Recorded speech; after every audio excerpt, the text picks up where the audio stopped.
নমস্কার, আমি সুমন। আজকে আমি যাদবপুর বিশ্ববিদ্যালয়ে এসে উপস্থিত হয়েছি। যদিও এটাই আমারই বিশ্ববিদ্যালয় ছিল, আমিও এখানে পড়াশোনা করেছি। তো এই বিশ্ববিদ্যালয়ের এখন বর্তমান যারা ছাত্র আছে, গবেষক আছে, তাদের সঙ্গে কিছু বিষয় নিয়ে আলোচনা করব।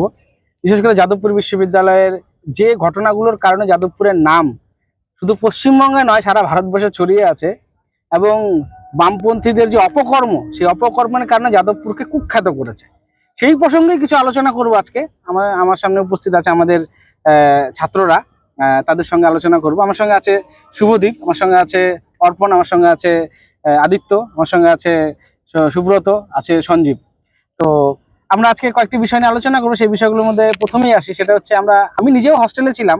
হস্টেলের প্রসঙ্গে কেন বলছি, যাদবপুরে যত প্রাক্তনী আছে, মেন হোস্টেল হোক, পিজি, ওল্ড পিজি হোক, রিসার্চ হোস্টেল হোক, সমস্ত হোস্টেলেই একটা রীতি আছে, সেটা জবাই করা, মাংস রান্না করা, এবং সেটা বিশেষ বিশেষ সম্প্রদায়ের লোকেরা খায়ও, সেটা তার দাবিও তোলা হয়। আমি একটা জিনিস জানতে চাই আজকে, এখানে শুভদীপ আছে, সেটা হচ্ছে একটা সেকুলার বিশ্ববিদ্যালয়, সেকুলার দেশে হস্টেলে কেন জবাই মাংস রান্না হয়, যদি একটু বলো। হোস্টেলে জবাই মাংসটা হঠাৎ করেই চালু হয়েছে, কোনো একদিন কোনো একভাবে। তারপর থেকে সেটাকে কন্টিনিউ করা হয়। ইভেন কি কোনো হিন্দু ছেলের যখন বাজার পড়ে, আমি আমার প্রাক্তনীকে জানাচ্ছি, তখন কি করা হয়? হ্যাঁ, যখন কোনো হিন্দু ছেলের বাজার হয় দাদা, তখন সে চিকেন খাবে না, তখন মাছ। এর জন্য স্কলার হোস্টেলে যারা কনভেনারশিপ চালাচ্ছে, তার উপর এক্সট্রা বার্ডেন আসে। সেও তো স্কলার, সেও তো পিএইচডি করতে এসছে। তুমি ভাই মাসে মানে স্কলার হোস্টেলে একটা সার্ভে হয় যে তুমি শুরুতেই বলে দাও এটা খাবে, এটা খাবে, এটা খাবে না, এটা খাবে না। যেমন আমি মটন খাই, চিকেন খাই না, সিম্পল প্রসেস। এটা সবসময়ই তাই। কিন্তু তাদেরটা মানে আমি নাম না নিয়েই বলছি, তাদের একটা কমিউনিটির বেশি সংখ্যক লোকজনের এটা ডিপেন্ড করে বাজার কে যাচ্ছে তার উপর তারা কি খাবে কি খাবে না। তাহলে কি এখানে হিন্দুদের মধ্যে জাতপাতের না, হিন্দুদের মধ্যে জাতপাত বিষয় না, ব্যাপারটা হচ্ছে যে সে মুসলিম বলেই হয়তো তাকে জবাই করে খেতে হবে, এটা হয়তো তার কোথাও একটা বিষয় আছে। আমি এই প্রসঙ্গ ধরে আরেকটা প্রসঙ্গে আসি, সেটা হচ্ছে আমরা জানি যাদবপুর বিশ্ববিদ্যালয় প্রত্যেক বছরই এই ওয়েটিতে একটা খুব বড় করে সেমিনার হয়। ঠিক আছে, বিষয় থাকে মানে ভারতবর্ষের মুসলিম সমাজ কতটা সংকটজনক অবস্থায় আছে। কিন্তু তার পাশাপাশি আমরা সেটাও দেখি, একটা বড় সড়ো সেখানে একটা গ্র্যান্ড গ্র্যান্ড একটা ইফতার হয়, সেখানে নামাজও পড়া হয়। তো তুমি তো ওইটির পাশেই থাকো, রিসার্চ হোস্টেলে। তো তুমি একটু বলো, তোমার কি অভিপ্রায়, কি মনে হয় দেখে? না, ইফতার পার্টিটাও বেশ জমজমাট করে করা হয়। বাইরের প্রচুর লোক আসে, প্রচুর লোক আসে। কিন্তু যখন আমরা ঠিক একইভাবে রামনবমী করতে যাই, মানে আমাদের অনেকের বাড়িতে রাম পুজো হয়, তো সবার তো ওই একদিনে ছুটিতে বাড়ি যাওয়া সম্ভব হয় না। তো যখন আমরা সবাই মিলে রামনবমী করতে যাই, তখন সেটা নাকি সেকুলারিজমের উপরে আঘাত হানে। তখন কিছু মানে লেফট অর্গানাইজেশনের লোকেরা তার বিরোধিতা করে। আমার তাদের কাছে প্রশ্ন, তাহলে কি রাম রাম বিষয়টাই শুধু সেকুলার নয়? তাছাড়া যেটা হচ্ছে সেটা সেকুলার তো? আশা করি উত্তর পাবো। হ্যাঁ, পাশাপাশি এটাও বলবো, আরেকটা জিনিস আমার খুব জানতে ইচ্ছা হয়। কিছুদিন আগে এই ইঞ্জিনিয়ারিং ফেস্টে ওখানে একটা বিফ ফেস্টিভ্যাল হয়েছিল। আচ্ছা, বিফ ফেস্টিভ্যাল হয়, এটা নিয়ে কি বলবো? জানা নেই। বিফ ফেস্টিভ্যাল তো তারা করে, ঠিক আছে, কিন্তু পাশাপাশি কিন্তু কখনো দেখা যায় না শুকরের মাংস নিয়ে তারা ফেস্টিভ্যাল করছে। এটা এটা একটা বড় সমস্যার জায়গা দাঁড়ায়।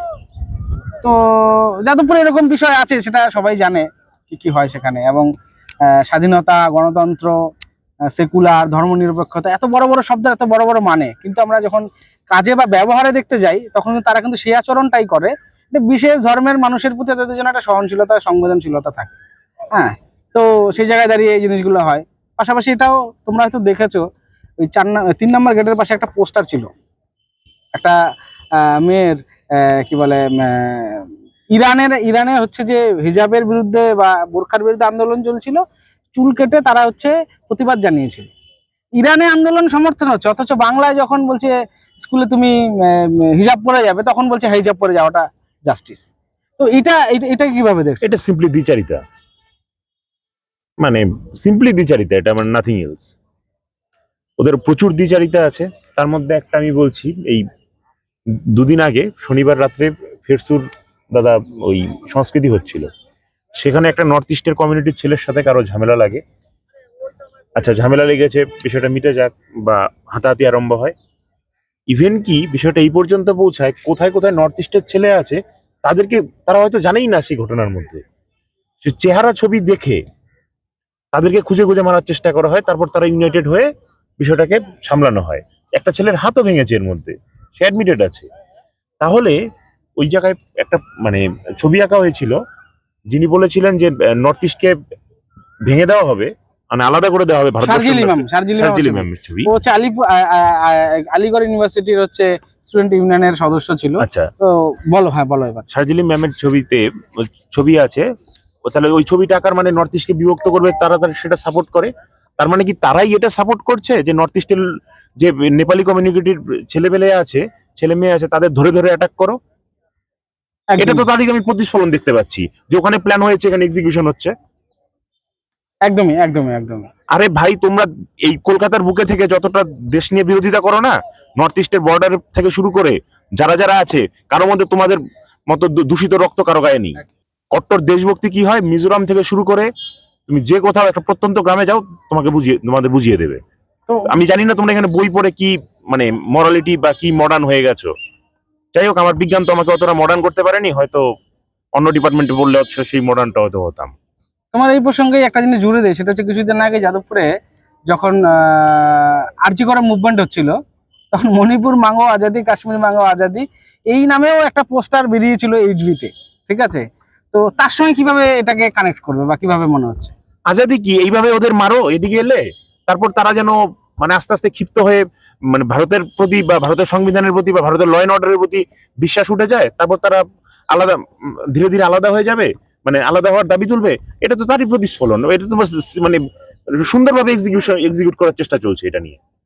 কেন মারলো এই ছেলেগুলোকে? কমিউনিটি ধরে ধরে কারোর সাথে কারো পার্সোনাল ঝামেলা হতে পারে, বসে মিটিয়ে নেওয়া ভাই।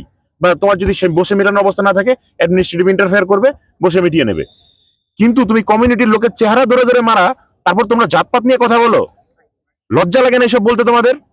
এটাই হচ্ছে সাম্প্রদায়িকতার একটা বড় জায়গা, যে তারা এই সাম্প্রদায়িক এই ধরনের লোকজন যতদিন দেশে থাকবে ততদিন কেউ শান্তিতে ঘুমোতে পারবে না। এগুলো দাগি দাগি ক্রিমিনাল, এক একটা এসি করে বসে থাকা মানে খুনি খুনি ক্রিমিনাল এরা।